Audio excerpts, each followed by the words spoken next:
Hello everyone. So for this Module 4 Herb 101 discussion, I chose to do a poultice, and I went on ahead and used German chamomile flowers, which is Matricaria rectita, and rosemary leaf, Rosmarinus officinalis. I also used just some hot water, and I went on ahead and added some white breadcrumbs. I actually already had some crumbs that I had just dried up from some leftovers before they went bad. So I added some of these in there to kind of help hold in some of the heat and to just kind of add to the bulk, help kind of bring things together. I used a 1/4 ounce of the German chamomile and a 1/4 ounce of the rosemary. Now, to make the poultice, first I cleaned my area. I located my herbs and the supplies that I was using. And I actually just used this in, I have a little teapot that is it's just a toaster oven with a little teapot kettle on the end of it. So I warmed my water in that. I don't even have hot water inside of my tiny home. So this I thought would be the best way, and I didn't really want to do the boiling water because it's just not as safe for me, to be honest. So I just went for the safety thing, since I am here by myself tonight, instead of risking a burn on top of doing this lab. Um, I measured up the herbs. I put them in my mortar and pestle. Just kind of used that pestle to grind them up into a powder. Then I added water to make that kind of to a mush. That's when I then added about, I used like the palm of my hand, like kind of felt and into the well is what I called it, is how my grandma always taught me. So it's probably about a tablespoon of some breadcrumbs that I just threw in there at this point in time. I did add a little bit more water after that, and I just kind of did this to consistency. I did not do a direct measurement on the water itself. Now, I use this to apply on the right foot, my first metatarsal, and it would be just before the proximal phalange of the great toe.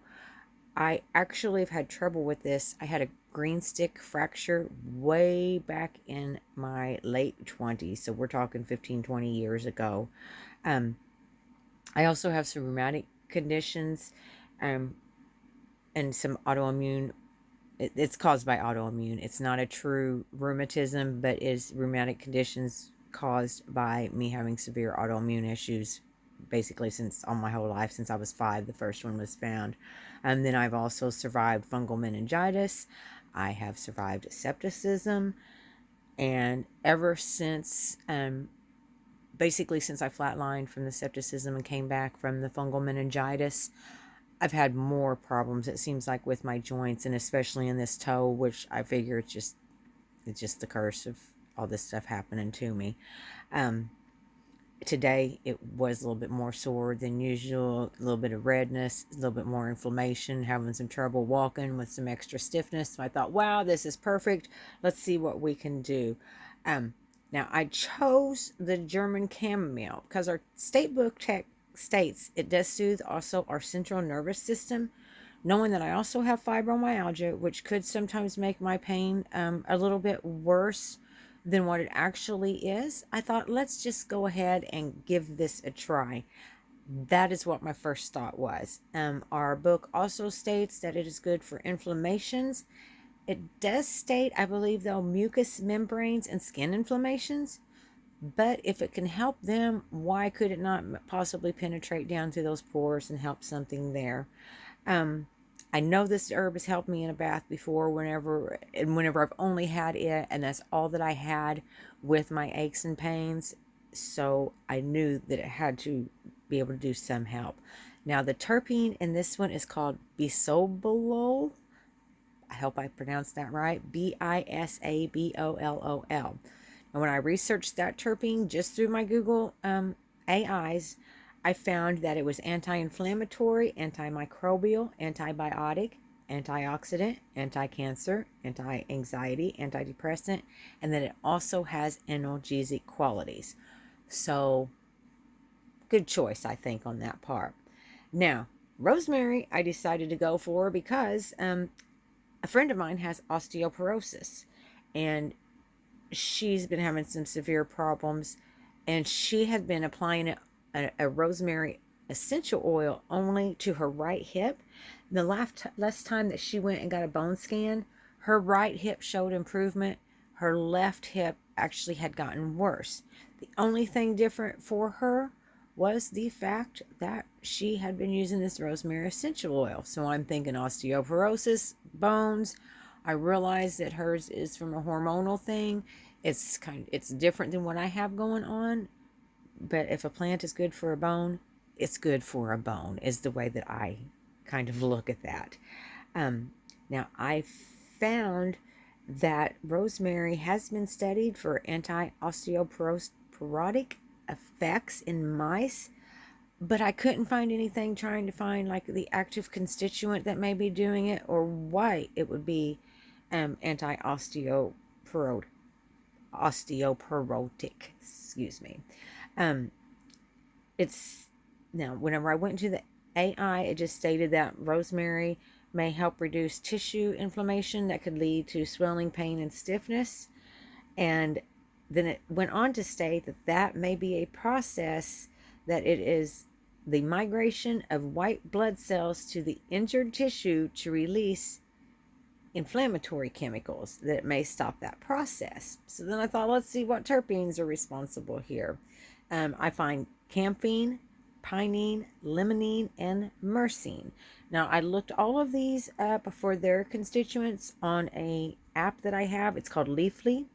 And it is for marijuana strains, but it has charts on there that show all your different terpenes and what they have been found to be helpful with. Now, I'm just going to go through these one by one. The campine I found was good for heart health, an antifungal, and has been shown to reduce pain and inflammation. Pinene is known for its help in mental focus and boosting of energy, also as a bronchodilator. Limonene is good for heartburn and reflux. Also has shown as an anti-inflammatory and antioxidant. It can help elevate your mood and can also help break up some gallstones.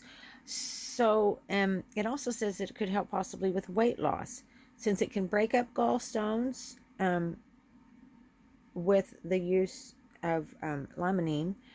That makes me wonder too if it could help break up some deposits, possibly like calcium deposits around the joints with regular use. I'm thinking about trying this for a while. Now, we also had myrcene. Now, myrcene is antidepressant, anti-inflammatory, antimicrobial, antiseptic, antioxidant, anti-carcinogen, and regulates the permeability of cell membranes. It also states that it is a powerful analgesic, as well as a muscle relaxer and sedative. So, I put this on my right foot. Then I actually used I used the poultice, excuse me. Then I put on a wash rag, and then I actually put on my heating pad on low on top of that for about 15 minutes.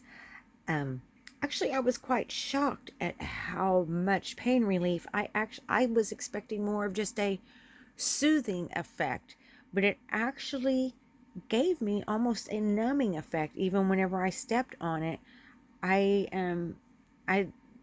not like my foot was asleep though, so I don't want to tell you that it was that severe.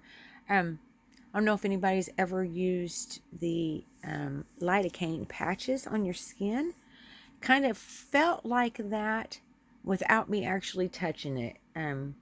Now, I decided to go ahead and put that back on there for about 15 minutes here, because I wanted to, because it felt good, to be honest. So here is basically how I did my setup. I'm hoping you can see this. So I put it on my heating pad, and I just have my clean washcloth here. Here is my actual poultice that I used. And I don't know if you can see where it's kind of damp through there as well, but it seems to be holding up really well. And it's, as you can see, it's not real floppy. I seem to have got a good consistency. And I think some of that has to do with using those breadcrumbs because they kind of seems like they can bind things together. I just put it in an unbleached cheesecloth. And I don't know if I don't have very good lighting, so you can kind of probably see, I don't know if I can tell that or not, where that joint does stay swollen and kind of bigger like that on me all the time. I don't know. I can't see good enough, to be honest, to tell you if there's still any redness or anything like that left on it. All I can tell you is that German chamomile and rosemary seem to have helped the problem that I have in the joint of my big toe a lot. It doesn't seem to be any kind of gouty conditions, which is something too that I was kind of concerned with because that does run in my family as well. But nope, this is just injuries and bad luck on the health. And I think I'm going to try working on this poultice a little bit more and see if I can't get some a little bit better effect with it as well. And like I said, maybe use it on a regular basis to see if I can get this to maybe help just soothe this on a regular basis instead of waiting until I have the pain come up.